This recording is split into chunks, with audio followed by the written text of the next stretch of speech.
Thanks for joining us. Talkline Network Radio, America's longest-running Jewish broadcast network, the voice of the Jewish community. Welcome to the podcast. You are now tuned in to this episode of our podcast. Today, we are going to interview some of the greatest and most influential minds in our field. And now, please welcome your host. You're listening to Talkline with Zev Brenner, America's premier Jewish broadcast on the air since 1981. And we're back. There's been much talk about can an independent candidate win office in New York City? It's especially after Madame the upset victory in the Democratic primary, people looking at independent candidates. Our guest has run in the Democratic primary for public advocate. He's now independent candidate. He also is an advisor to U.S. Treasury and Financial Crisis Public Defender Services in Washington, D.C. He is self-described as a business doctor, and he's running once again for public advocate on an independent line, Unity Party. Marty Dolan, welcome back. Thank you for joining us once again. Zev, I'm glad to be here and very glad to talk to you and your viewers about this jigsaw puzzle that's in front of us. First of all, what is a business doctor? Because I know you're a financial analysis. You've been involved in the world of finance, but you call yourself a business doctor. What does that mean? So I started out in life in strategy consulting, where you advise companies on their overall strategy. So it could be anything. It's really a fun business. So for example, anytime you go to a gas station in the United States, you'll remember that it used to be a gas station. It wasn't too nice. And we helped the oil companies turn those into retail stores, because we worked out that they weren't in the oil business, they were in the retail business. So, I went from there from one thing to another, and I fell into the global reinsurance business. So the reinsurance business is the business that catches everything and all the problems in the world. So when there was, for example, we had the EPA was set up, and there was an environmental cleanup. Well, all that money ended up in the insurance business, and we helped find a way to find the money to clean up the environment. When the planes went into the World Trade Center, which was September 11th, all the insurance contracts in the world start on January 1st. So, for example, on January 1st, you couldn't go in an elevator, you couldn't get on an airplane, you couldn't go to an airport unless we found some solution. So, and then in the financial crisis, everybody knows what happened there. So I was the senior advisor to AIG, which was the largest corporate finance restructuring in history. So that my point is for the government's about big problems. You have to look at, be able to understand the complexity of these big problems. And that's what I've spent the last 30 years doing, is working on extremely complex problems. I see. So you're running for public advocate, but did you consider running for controller, which is more financially based? I did, but I thought that there was a good candidate for comptroller. You'll see that, Mark Levine is the probable winner of the comptroller race. And I think very highly of Mark. I think he'll be a good comptroller. And also, I think that the comptroller, in some respects, has less power than the public advocate, because the comptroller is really there just to control the decisions of the mayor. Where at the public advocate, you really get a chance to advocate, which is the key word, advocate for change in public policy, which is really what I'm going to talk about today, I hope. Now, Jumaane Williams, who's currently the seat holder for public advocate, and he ran again. He won by big margins. I know there was another candidate that ran. I'm surprised. He's progressive. He also has, maybe not as radical as we're seeing right now with Mamdani, but he certainly is pretty radical, and yet he seems to be under the radar screen as far as the public is concerned. Yeah, I think that's right. I think a good word to describe the public advocate is that it's under the radar. When I told people I was running for public advocate, they thought I lost my mind. They're like, why don't you run for mayor? And I said, I can't run for mayor because I can't win. I mean, it's just too far. I mean, they're looking for a good person to run right now. Nobody's happy with any of the choices when I'm hearing. They can call me and I'll think about it. We'll get into that in a minute. But I think Public Advocate Williams, and I call him by his title because everybody who gets elected deserves, the respect of their title. He's kind of gone along with the flow. I would say he's supported by the DSA, who are not friends. Democratic Socialists of America, right? Not friends of the Jewish people. He gets a lot of votes from the Black community, as you would expect. But I think he's really propped up by a network of people in New York who they want his job in 4 years. So there's members of the city council who are arguing to keep Jumaane Williams in his job because, in the city council, you have term limits. And some of them want to run for public advocate in 4 years. And they figure that if I came in and broke up the chain, then they'd have no chance. I think he's been a very ineffective public advocate. I think he's been a very poor public advocate. I believe there's term limits on his seat as well. Yes. Now, as luck would have it, or bad luck would have it, he took over for Letitia James in a special election when she became the Attorney General. So he almost had a year and a half as public advocate, and now another 4 years of public advocate. And if he gets elected again, he would have been public advocate for coming up on 10 years by 2029.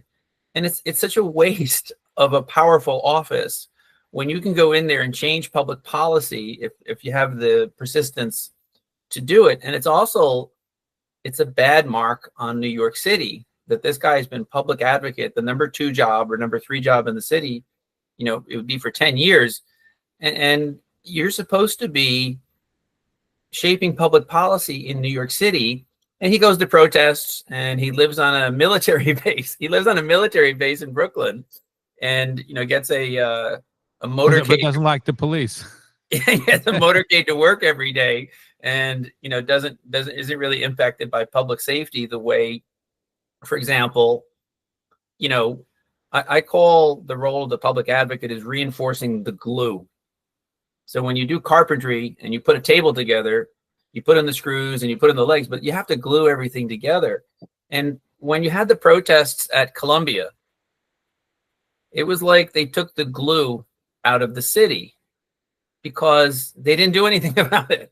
And when they said defund the police, it took the glue out of the relationship between the community and the police, which you have to reinforce the glue that holds the community together, or everything gets wobbly. And then people, you see what's happened, which is you have good families who can't walk down the street at night because the public advocate and the other forces in the city have backed away from anti-Semitism, and they've backed away from violence. And you can't have that. So let me ask you this question. When do you begin anew to run? You ran a Democratic primary and you didn't make it. So when does your campaign really begin? Well, we were always running for the November election. So the way it works is you have to get signatures to get on the ballot by Memorial Day, which we did. So we are on the November ballot for the Unity Party. We've actually got 10 candidates on the ballot. So we have 5 city council members, me and a controller candidate, and 2 borough presidents and 1 other candidate. So we've been campaigning all along. And I think the campaign for public advocate is going to depend a little bit on the campaign for mayor, which is where we really should start, because we're meeting people all the time. We're going to events. We're kind of campaigning every day. But I think right now people are focused on who's going to be the next mayor, who can run against Zoran Mamdani. But if it's independent run with the mayor running as independent, that should maybe boost your chance. People say, well, I don't have to vote Democratic or Republican necessarily. I'm considering voting independent. So that should put more focus even on a race such as yours. That's exactly right. We're very hopeful of that. So you've got, take your pick. You've got Curtis Sliwa, you've got Andrew Cuomo, and you've got Eric Adams. And it's very difficult because we got Jim Walden. He's also running as an independent. Jim Walden, who I think very highly of. But in terms of like who can actually do this, can we talk about this for a second? So sure. In a presidential year, 2020, 2024, you do get turnout. You got about 2.8 to 3 million voters in 2024. And this is in a state where it was pretty obvious that the Democrats were going to win. So you get 1 million voters in a Democratic primary, but you get 2.8 to 3 million voters in a regular election when the president's involved. So what we're hoping is that New York wakes up to the fact that you have a Democrat socialist as public advocate. And if we don't get engaged and get the word out, we're going to have a Democrat socialist as mayor. So then the question is, if you're going to figure out there's 2.8 or 3 million voters that are going to vote, who's going to get 1.2 or 1.3 million votes? And that's probably one of Andrew Cuomo or Eric Adams. I'm just saying practicality. I love Jim Walden. I like Curtis Sliwa. I understand him. But to get 1.2 to 1.3 million votes, you really need to be a known figure. Well, Curtis starts out with 30% of the electorate. That's what we did last time around. So he does have a base that it begins. The question was, can you get those that are Democrat or don't like Mamdani, don't like Cuomo, or don't like Adams and vote for him? And there are negative factors with all those three other candidates. There are negatives with all of them. That's the problem. If this was easy, everyone would do it. And we're going to back up a step further because I like Curtis, and I'm not saying he won't get it, but the primary is actually now, and the primary is for money. The primary. You're saying there's a secret primary that the public is not aware of. There's a secret primary right now, which is, let's say for argument's sake, and we know Eric Adams is close to the Trump administration because they bailed him out of the hot soup that he was in. So if the Republican donors get together and they say, we're going to put a $50 million super PAC behind Eric Adams, well, that's a game changer. That's a different, now the question gets harder for Curtis. It gets harder for Andrew Cuomo. And again, if Curtis comes up with $50 million or if Andrew Cuomo comes up with $50 million, it's very decisive because what it means is that it really kind of kills the energy of the donors for the other campaign. So what July is going to be about is the money primary. That's what we're in right now. And I'm not saying I don't think Curtis can win or any one of them can win. I think that the money primary, and when I think about what's at stake, voters think of this as a vote for mayor. Donald Trump and the Republicans think of it as a vote to flip New York. So the donors that are going to give money to Adams, besides the fact that they'd like him to win, they want to flip New York. They don't want a Democratic socialist. And so that's where you really, I would guess, just my opinion, the big money is going to come in from Republicans who say, let's run at this. Let's try to flip New York. Let's try to go get a Republican mayor in. And but Adams is not a Republican mayor. He would still be independent and he would still say, I'm a Democrat. Okay. Right? If it's not too confusing. So there's been these stories out there, so I'm not making this up. I know the story that he would become Republican to get Curtis to come out. We'll talk about it. Let me just tell our audience that we're looking at independent race for New York City for controller as well. Marty Dolan is a bank doctor, financial doctor, and he's running for controller on the Unity Party. Public advocate. Why not keep saying controller? I'm going to say public advocate because that's where he's running for it. But he has the experience in finance. Yeah. But he wants to turn the city around and doing it through the public advocates, which is a powerful position in New York City. So you're saying Republican money will determine the primary for Republicans. Now, what? Yes, because I think if you're a Democratic donor, you've already tried with Cuomo and it kind of failed miserably on Cuomo's home turf. But don't you think he's going to try again? According to the New York Post, I just saw they're saying Cuomo, some people say he has the best shot to win, so he's going to get some money and he's going to do it differently this time. Well, I think it comes down to who raises the most money the fastest. I think that if the Republicans come in with $50 million behind Eric Adams and this idea that they're going to take Curtis out.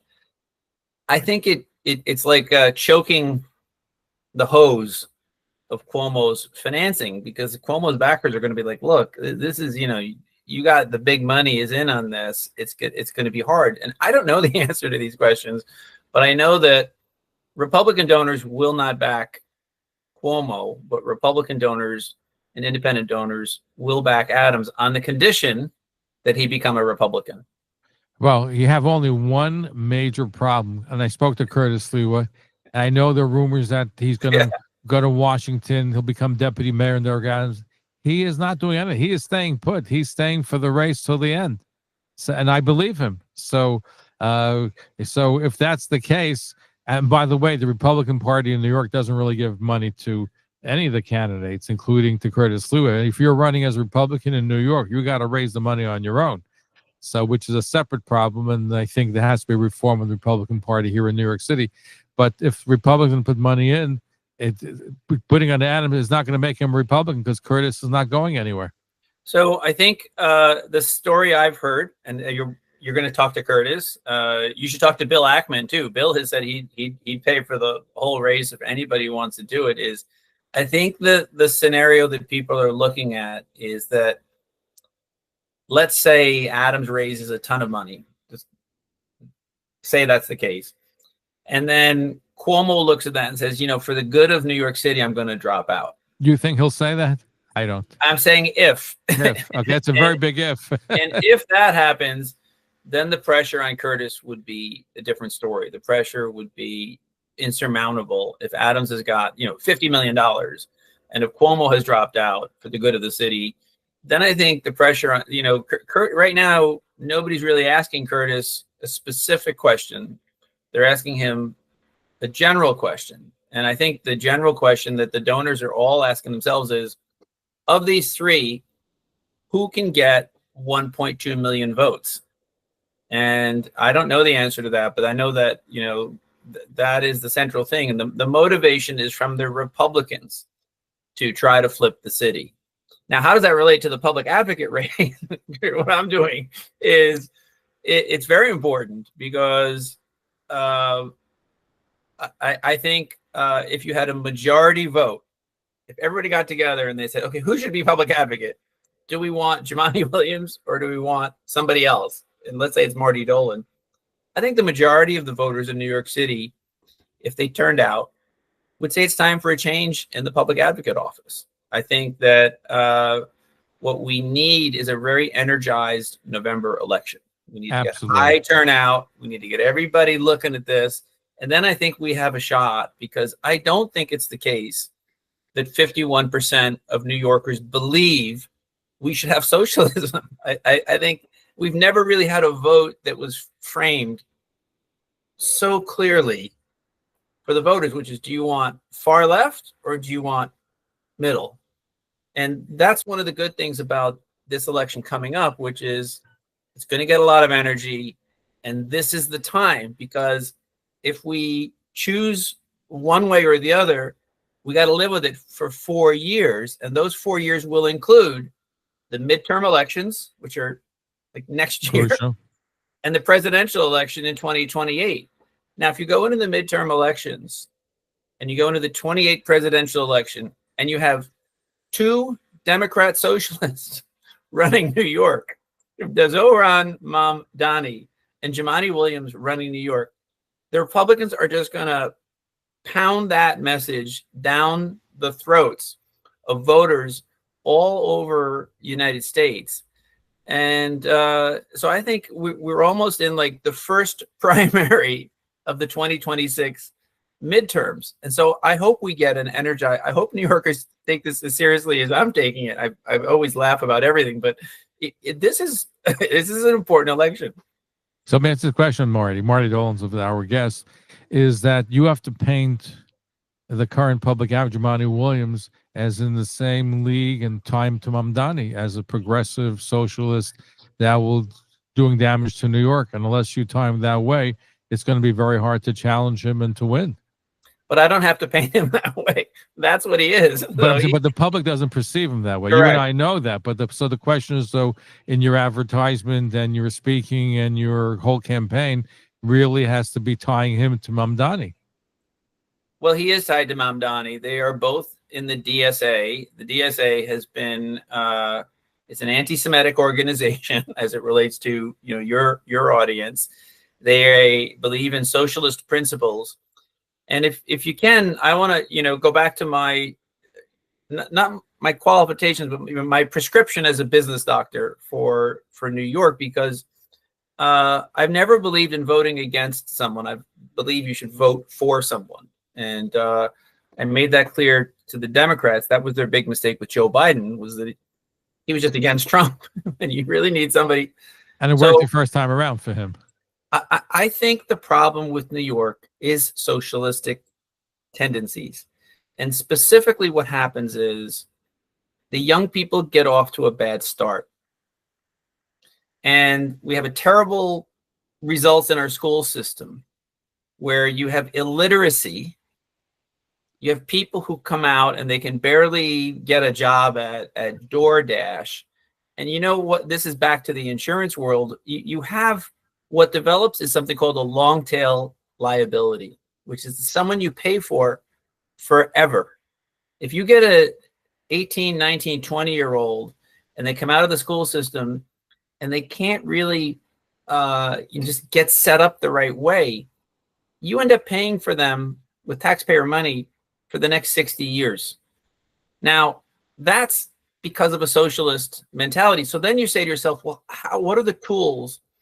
How can we, and by the way, the two communities that revere education, the Jewish community, the Chinese community, are discriminated against because they revere education and, they kind of keep to themselves. So what we need to do is crack over our knee the mentality of dependency at a young age. And the way you do that is you say, you're not going to pay any taxes until you're 26 years old. You have until, think about planting a tree, which I've done. I was a gardener when I was a younger guy. Now, if you go down Lexington Avenue or 77th Street, you see these trees, these mature trees. They suffer, salt in the winter. They suffer drought, and yet they're fine. But when they're planted, you have to plant them well, and that's what our society is failing to do, which is we're not getting our young people off to a good start. So what I'm saying is, on your 26th birthday, you get back all the taxes that you paid until then. And you can use that to buy a home. You can use that to pay off your student loans with pre-tax money. You can use that to get retrained, or you can put it in your retirement account. But what you want to do is you want to give the parents of 14-year-olds a tool where you say, hey, kiddo, your job from the age of 15 to 25. And by the way, to get this program, you have to vote. You have to not be in jail. You have to file your taxes every year. So what we're doing is, instead of creating 25 or 26 years olds who have no real connection to the city, they're not really focused on what they're doing, you say, listen, by the time you're 26, we're going to get you $50,000, but you got to get with it. And that's a tool for parents. It's a tool for the school system. And you're trying to flip the culture of an entire city from being one where it doesn't matter what I do, the city will take care of me, to one where, no, I gotta get out and get set up. Because then what you have, and I'll just finish quickly, is if you can get somebody to 26 years old and they got 20 grand in their pocket and they know how to buy a house and they're filing their taxes, you're good to go. That person's not going to become dependent on the city. But the opposite is true. The opposite is like cigarette smoking. If you get a 26-year-old and they're kind of lost and they don't know what they're doing, you're going to end up taking care of them later. So that's what I want to do. It doesn't matter to me about Jumaane Williams. It doesn't matter to me about, there's other programs that would flow off of that into the school system. That's But going to be a tough road to haul. That's to get that off the ground. It's a real change, and I'm not sure if a mayor can do that or a public advocate or. well, sure Again, you can. You've never met a public advocate like me. You can. We saved the world during the financial crisis. So here's the question. We spoke about the money primary before, Marty. Marty Dolan's our guest. So and he takes lots of money to win in New York. So how does this whole money primary affect you? Does it trickle down to you as well? Yeah, I would assume that if there are backers behind one of the major candidates for mayor, that they would look for the support on the undercard, so to speak, on the public advocate race. So if they come in with $50 million, we hope that, they understand we're pushing for the same result everyone else is pushing for, which is we want a good election in November between left and right or left and center. And we'll do everything we can to make that happen. And hopefully there'll be some money to help us, promote that cause. But I guess you're fundraising now. You had a fundraise for the Democratic primary. You have to fundraise now. Is it a tougher time to fundraise because A, it's summer, and B, the fact that Jumaane Williams won the Democratic primary? It doesn't really matter to us. We've been steadily fundraising. We got 20,000 signatures and 100,000 votes with no money at all. So we have a grassroots organization of about 50 people throughout the city. And, we're just going to keep doing what we do. And hopefully we get some donations from wherever they come in from. We've gotten some nice support. But I found that we don't really, the only thing we need is more attention on the race. That's the number one thing. And everybody we've met likes our ideas. And we also want to get New York City to look at public housing differently. We want to get New York City to find a way to go. We have 177,000 NYCHA apartments, and there's no exit route. It's just they just want to keep doing that and keep doing that and keep doing that and maybe even expanding it. And this spills into the school system. It spills into the police department. And what you need is a program to reduce that amount. You need not over time. It takes a long time to solve these problems. That's what I learned about solving problems is sometimes it can take 20 years or 30 years, but you want to. But term limits kicks in after 2 terms, so that's the problem, right? If you have a 20-year plan. if you go to, you've probably never heard of Lloyd's of London, but we made changes there in the 1990s that turned it around, and you can still see from the architecture what we did there that the thing flourishes. So if you came up with a program that said, we're going to provide mortgages to the people who've been in NYCHA for 20 years.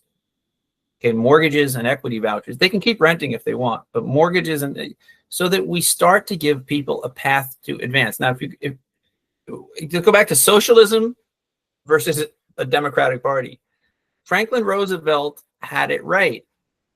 The New Deal didn't have any giveaways. It was all permanent, like when he's created Social Security, think about his term limits. The impact of Social Security, which is now, 90 plus years old, it goes way beyond the time when he was in office.